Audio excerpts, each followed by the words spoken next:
بسم اللہ الرحمن الرحیم۔ السلام علیکم ورحمۃ اللہ وبرکاتہ۔ الحمد لولیہ والصلاة لنبیہ محمد وآلہ وصحبہ اجمعین وبعد۔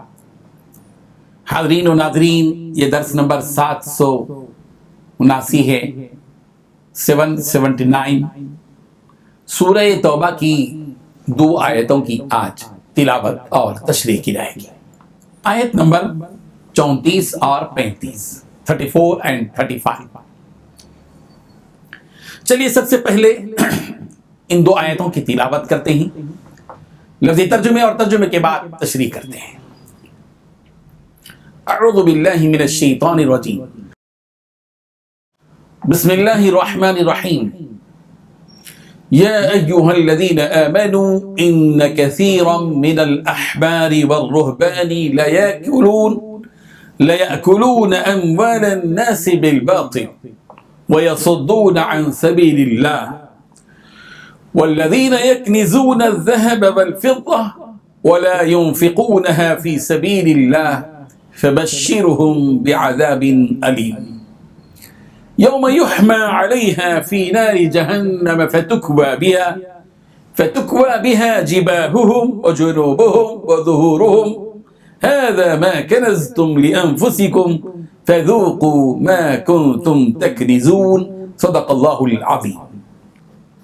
لفظی ترجمہ یوں ہے، یا ایھا الذین، اے وہ لوگو جو آمنوا ایمان لائے ہو، ان بے شک کثیراً بہت سے، من الاحبار علماء والرہبان اور درویش، لیأکلون البتہ کھاتے ہیں، اموال الناس لوگوں کے مال، بالباطل باطل طریقے سے، ویصدون اور وہ روکتے ہیں لوگوں کو، عن سبیل اللہ اللہ کے راستے سے، والذین اور وہ لوگ جو یکنزون جمع کر کے رکھتے ہیں، الذهب سونا، والفضة اور چاندی، ولا ينفقونها اور نہیں خرچ کرتے اسے، فی سبیل اللہ اللہ کی راہ میں، فبشرهم تو انہیں خوشخبری دے دیجئے، بعذاب علیم دردناک عذاب کی۔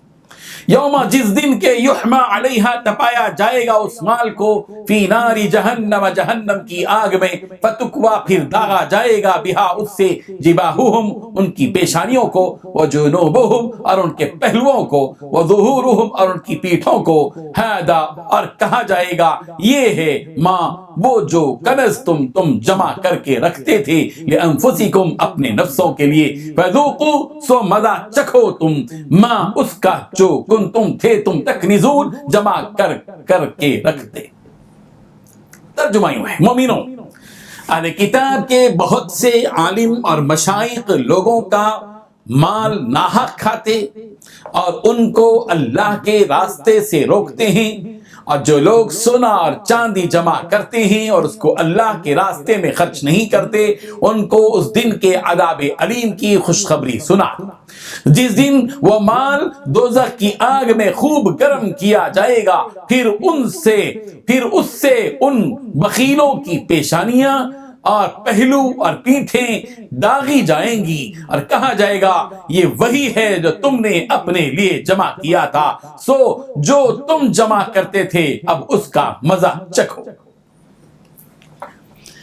ان 2 آیتوں میں 9 باتیں بتائی گئی ہیں۔ پہلی بات، اے ایمان والو، یہود، احبار اور عیسائی راہبوں میں سے بہت سے ایسے ہیں کہ لوگوں کا مال ناحق طریقے سے کھاتے ہیں، نمبر 2، اور دوسروں کو اللہ کے راستے سے روکتے ہیں، نمبر 3، اور جو لوگ سونے چاندی کو جمع کر کے رکھتے ہیں، نمبر 4، اور اس کو اللہ کے راستے میں خرچ نہیں کرتے، نمبر 5، ان کو ایک دردناک عذاب کی خوشخبری سنا، نمبر 6، جس دن اس دولت کو جہنم کی آگ میں تپایا جائے گا، نمبر 7، پھر اس سے ان لوگوں کی پیشانیاں اور ان کی کروٹیں اور ان کی پیٹھیں داغی جائیں گی، نمبر 8، اور کہا جائے گا کہ یہ ہے وہ خزانہ جو تم نے اپنے لیے جمع کیا تھا، نمبر 9، اب چکھو اس خزانے کا مزہ جو تم جوڑ کر رکھا کرتے تھے۔ بزرگان محترم، پچھلی آیتوں میں یہود و نصارہ اور ان کے علماء اور مشائخین کی مشرکانہ حرکتوں کا ذکر کیا گیا اور اسلام کے خلاف ان کی سازشوں کا بھی تذکرہ کیا گیا۔ ان آیتوں میں یہودیوں کے علماء اور نصارہ کے درویشوں کی حرام خوری یعنی باطل طریقے سے لوگوں کے مال کھانے اور لوگوں کو اللہ کے راستے سے روکنے سے متعلق جرائم کا ذکر کیا گیا ہے۔ یہود و نصارہ کے اکثر علماء اور مشائخین لوگوں سے رشوت لیا کرتے تھے۔ اکثر کا لفظ بتا رہا ہے کہ یہود و نصارہ کے ان علماء اور مشائخین میں کچھ لوگ پرہیزگار بھی تھے جو باطل طریقے سے لوگوں کا مال نہیں کھاتے تھے۔ ان علماء اور مشائخین کا باطل طریقے سے مال کھانے کی شکل یہ تھی کہ جب لوگ ان سے تورات اور انجیل کے احکام پوچھتے تھے تو تورات اور انجیل کے مطابق احکام و مسائل بتلانے کے بجائے اپنی طرف سے یعنی اپنی مرضی سے احکام بتلاتے تھے، اور اس میں دریافت کرنے والوں کی خوشنودی کے لیے اور ان سے مال ہڑپنے کے لیے ان کی مرضی کا بھی لحاظ رکھا کرتے تھے۔ اس طرح مال و دولت کمانے کی حرص و لالچ نے انہیں اندھا بنا دیا تھا۔ مادیت کا بھوت ان پر سوار تھا، وہ دنیا حاصل کرنے کے لیے دین کو ڈھال بنا لیتے تھے۔ اللہ تعالیٰ نے یہود کے علماء اور نصارہ کے مشائخین کی برائیوں کا ذکر اس لیے کیا تاکہ اہل کتاب کو ان کی حقیقت کا علم ہو جائے اور انہیں معلوم ہو جائے کہ وہ جن کی اقتداء کر رہے ہیں وہ کس قدر خطاکار اور مجرم ہیں۔ اسی طرح مسلمانوں کو بھی معلوم ہو جائے کہ ان یہودیوں کے علماء اور نصارہ کے درویشوں کی حقیقت کیا ہے۔ حضرت عدی بن حاتم رضی اللہ عنہ کہتے ہیں کہ میں نبی کریم صلی اللہ علیہ وسلم کے پاس آیا، میری گردن میں سونے کی سلیب لٹک رہی تھی۔ آپ نے فرمایا عدی اس بت کو نکال کر پھینک دو۔ میں نے آپ کو سورہ برات کی آیت اتخذوا احبارهم ورهبانهم اربابا من دون اللہ پڑھتے ہوئے سنا۔ آپ صلی اللہ علیہ وسلم نے فرمایا وہ لوگ ان کی عبادت نہ کرتے تھے، لیکن جب وہ لوگ کسی چیز کو حلال کہہ دیتے تھے تو وہ لوگ اسے حلال جان لیتے تھے، اور جب وہ لوگ ان کے لیے کسی چیز کو حرام ٹھہرا دیتے تو وہ لوگ اسے حرام جان لیتے تھے۔ ترمذی کی روایت۔ باطل طریقے سے مال کھانے سے قرآن مجید میں متعدد بار منع کیا گیا ہے۔ سورہ بقرہ کی آیت نمبر 188 میں اللہ تبارک و تعالی نے فرمایا وَلَا تَأْكُلُوا أَمْوَالَكُمْ بَيْنَكُمْ بِالْبَاطِلِ، اور تم ایک دوسرے کا مال ناحق نہ کھایا کرو۔ سورہ نساء کی آیت نمبر 29 میں ایمان والوں کو ناحق طریقے سے مال کھانے سے یوں روکا گیا، یا ایھا الذین آمنوا لا تأکلوا اموالکم بینکم بالباطل، اے ایمان والو آپس میں ایک دوسرے کا مال ناحق طریقے سے نہ کھاؤ۔ یہودیوں کے ان علماء اور درویشوں کا ایک اور جرم یہ تھا کہ وہ لوگوں کو اللہ کی راہ سے روکتے تھے، یعنی ان لوگوں کو حق کی اتباع کرنے سے روکتے تھے، اس کی صورت یہ اختیار کرتے تھے کہ اسلام کے پیغام کو جھٹلا دیتے تھے، یا اسلام کے بنیادی عقائد اور احکام میں شکوک اور شبہات پیدا کر دیتے تھے، یا رسول رحمت صلی اللہ علیہ وسلم کی ذات گرامی کے بارے میں تانے دیتے تھے، یا قرآن مجید کے سلسلے میں طرح طرح کے تانے دیتے تھے۔ یہ ان یہودی علماء اور نصرانی راہبوں کا حال تھا۔ اس کے بعد اللہ تبارک و تعالی نے ان یہودیوں اور نصرانیوں کے بارے میں فرمایا کہ ان کے اندر شدید قسم کا بخل تھا، وہ انتہائی درجے کے بخیل تھے اور اپنے مالوں سے اللہ تعالیٰ کے حقوق ادا نہیں کرتے تھے۔ ان کی بخیلی کا نتیجہ تھا کہ وہ سونے اور چاندی کے خزانے بنا کر رکھتے تھے اور اس کو اللہ کے راستے میں خرچ نہیں کرتے تھے۔ ان کا کام کسی بھی طرح سے ہو مال جمع کرنا مقصود تھا، چاہے وہ حلال ہو چاہے وہ حرام ہو، چاہے حق طریقے سے کمایا ہو چاہے ناحق طریقے سے کمایا ہو۔ مالوں کے ذخیرے اپنے گھروں میں بناتے تھے اور جو واجب حقوق ہے وہ ادا نہیں کرتے تھے۔ ایسے ہی لوگوں کے بارے میں اللہ تبارک و تعالی نے فرمایا پیغمبر سونے اور چاندی کے خزانے بنانے والوں کو اور اللہ کی راہ میں اپنی دولت خرچ نہ کرنے والوں کو آپ دردناک عذاب کی خوشخبری سنا دیجیے۔ یہ نہ سمجھا جائے کہ دردناک عذاب کی یہ وعید صرف یہود کے احبار اور رہبان کے لیے ہے، بلکہ یہ مسلمانوں کے لیے بھی ہے جو سونے اور چاندی کے خزانے بنا کر رکھتے ہیں اور اس کو اللہ کی راہ میں خرچ نہیں کرتے، ان کے لیے بھی دردناک عذاب ہے۔ سونے اور چاندی کا خزانہ بنانے والوں کے لیے جو دردناک عذاب کی خبر دی گئی ہے اس کی نوعیت بتائی جا رہی ہے کہ یہ عذاب انہیں کس طرح دیا جائے گا۔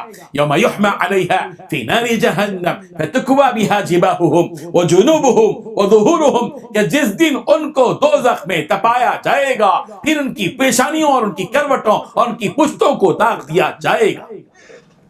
حضرت ابو ہریرہ رضی اللہ عنہ سے روایت ہے رسول رحمت صلی اللہ علیہ وسلم ارشاد فرمایا کہ جو شخص چاندی سونے کا مالک تھا جس میں سے اس کا حق ادا نہیں کیا کرتا تھا یعنی زکوٰۃ نہیں دیتا تھا، تو جب قیامت کا دن ہوگا اس کے لیے آگ کی تختیاں بنائی جائیں گی، پھر ان تختیوں کو دوزخ کی آگ میں گرم کیا جائے گا اور ان کے ذریعے اس کے پہلو اور اس کی پیشانی اور اس کی کمر کو داغ دیا جائے گا۔ جب وہ ٹھنڈی ہو جائیں گی تو ان کو پھر سے گرم کر کے واپس لوٹا دیا جائے گا۔